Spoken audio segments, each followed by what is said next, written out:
자, 오늘 이야기는 조금 무섭습니다. 무서운데 또 어이가 없어요. 그리고 어이가 없는데 17조원짜리 이야기입니다. 삼성전자와 SK하이닉스를 기초자산으로 한 단일 종목 레버리지 ETF.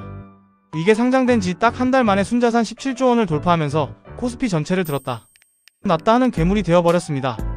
금융당국이 바짝 긴장한 건 당연하고요. 오늘은 이 사태의 처음부터 끝까지 제규어 오아시스가 낱낱이 해부해드리겠습니다. 끝까지 함께 하시면 여러분의 소중한 자산을 지키는데 아주 중요한 통찰을 얻어가실 겁니다. 주식 세계에는 불변의 법칙이 하나 있습니다. 본주 즉 현물이 파생상품의 가격을 결정한다. 삼성전자 주가가 오르면 삼정 관련 ETF가 오르는 게 정상입니다. 꼬리가 아니라 몸통이 흔들리는 거죠.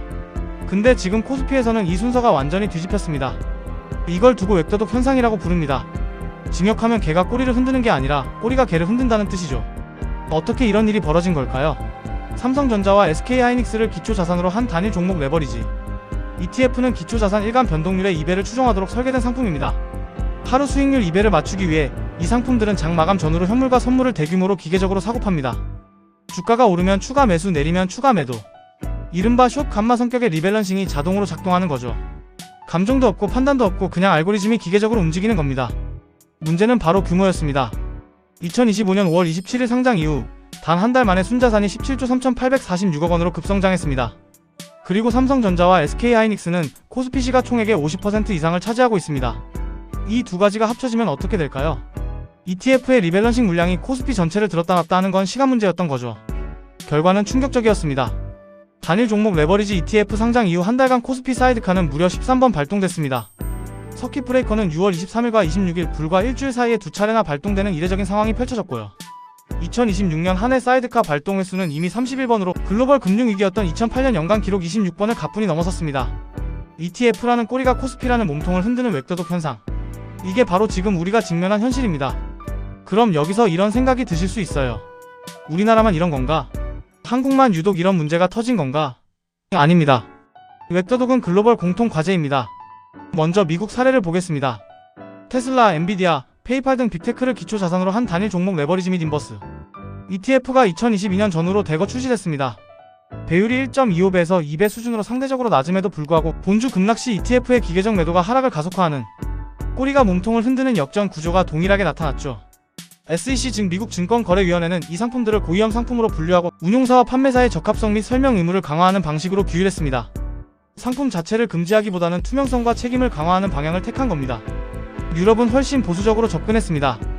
유럽증권시장감독청 ESMA는 일부 국가에서 단일 종목 고배율 레버리지 상품을 전문 투자자 전용 플랫폼에서만 거래하도록 제한했습니다. 개인 소액 투자자의 접근을 사실상 차단한 거죠. 더 나아가 운용사의 해지 전략을 점검하는 스트레스 테스트까지 실시하는 사전적 감독을 강화했습니다. 홍콩과 싱가포르 같은 아시아 금융 허브들도 ETF 순자산, 회전율, 해지 거래 규모가 일정 수준을 넘으면 신규 자금, 유입 제한 및 거래 중단 등 단계적 관리 조치를 검토합니다. 상품 구조도 비교적 낮은 배율과 엄격한 상장 및 유지 요건을 적용하는 방어적 설계를 택하고 있고요. 여기서 핵심 교훈이 나옵니다. 어느 나라도 단일 종목 레버리지 ETF를 일괄 퇴출하지는 않았습니다.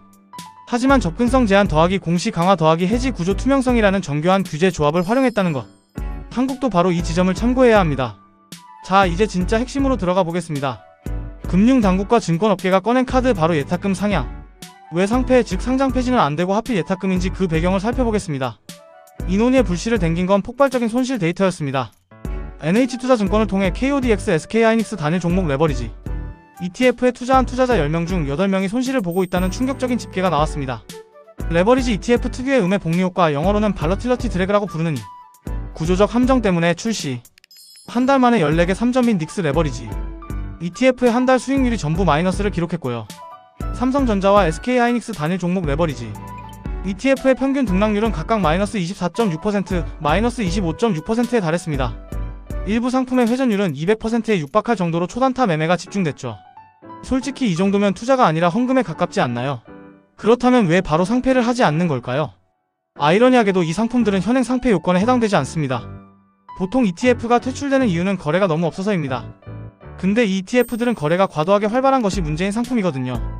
강제 퇴출을 하려면 시장 질서 교란 상품으로 규정하는 새로운 법과 규정 정비가 먼저 필요합니다.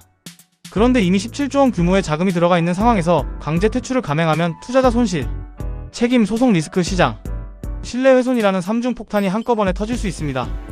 그래서 나온 현실적 타협안이 바로 예탁금 상향입니다. 상품을 직접 퇴출하지 않으면서도 최소 거래, 예탁금을 높여 소액 및 초단타 투기 수요를 걸러내는 간접 규제 방식이죠. 투자자 보호 명분과 제도 현실성을 동시에 잡을 수 있는 카드로 금융당국과 거래소, 그리고 증권업계가 공통으로 검토하는 방안으로 떠올랐습니다. 그럼 예탁금 상향이 과연 웹도독을 잡을 수 있을까요? 결론부터 드리겠습니다. 예탁금 상향은 필요하지만 충분하지는 않습니다. 기대할 수 있는 긍정 효과는 분명히 있습니다.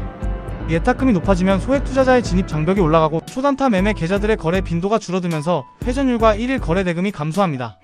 ETF 리밸런싱에 수반되는 매수 및 매도 물량의 규모도 일정 부분 축소되어 사이드카와 서킷 브레이커의 잦은 발동을 완화하는 데 기여할 수 있죠.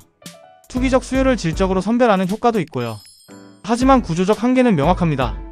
웹도독의 핵심 원인은 예탁금 수준이 아니라 상품 구조 자체에 있습니다. 1일 2배 추종을 위한 기계적 리밸런싱 구조는 예탁금과 전혀 관계없이 계속 작동합니다. 이미 대규모로 투자된 기관 및 프로 투자자의 거래는 예탁금 상향의 영향을 거의 받지 않습니다. 그러니까 웹도독의 폭은 조금 줄어들 수 있어도 원인 구조는 그대로 남는 거죠. 해외 사례에서도 접근성 규제만으로는 레버리지 ETF의 구조적 리스크, 즉 음의 복리 효과, 숏 감마, 기계적 리밸런싱을 제거하지 못해 시장 왜곡이 재발한 사례가 보고됩니다. 진짜 해법은 패키지로 묶여야 합니다. 첫째, 레버리지 배율을 2배에서 1.5배 등으로 단계적으로 축소해야 합니다. 둘째, 순자산과 회전율, 해지 거래가 임계치를 초과하면 신규 자금, 유입 제한 등 동적 리스크 관리 장치가 필요합니다. 셋째, 음의 복리 효과와 단기 변동성 위험을 시뮬레이션으로 직접 보여주는 강화된 위험, 공시 및 교육이 뒤따라야 합니다. 넷째, 시장 교란 수준에 이르면 예외적 상패를 가능하게 하는 명확한 법과 규정을 마련해야 합니다. 예탁금 상향은 진통제입니다. 진통제가 필요한 건 맞아요. 하지만 근본 수술 없이 진통제만 먹다가는 병이 깊어질 수 있다는 것 절대 잊지 마세요. 자, 이제 오늘 이야기를 한 번에 정리하겠습니다. 사건의 개요부터. 삼성전자와 SK하이닉스 단일 종목 레버리지 ETF 상장 한 달 만에 17조 원 돌파. 코스피를 카지노로 만든 웹도독의 주범으로 지목됐습니다. 개인 투자자 80%가 손실 중이고 평균 수익률은 마이너스 24에서 25%대 회전율은 200%에 육박했습니다. 현재 상황은요.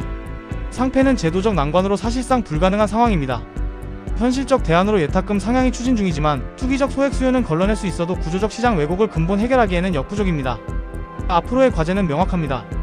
해외 선진 시장처럼 접근성 제한 더하기 배율 조정 더하기 동적, 리스크 관리 더하기 공시 강화 더하기 법 및 규정 정비, 이 5가지가 패키지로 묶인 종합 처방이 필요합니다. 예탁금 상향이 출발점이 되어 보다 정교하고 촘촘한 제도 개선으로 이어져야 한다는 거죠. 코스피는 한국 경제의 얼굴입니다. 그 얼굴이 하루아침에 만들어진 17조 원짜리 ETF의 리밸런싱에 흔들리는 건 옳지 않습니다.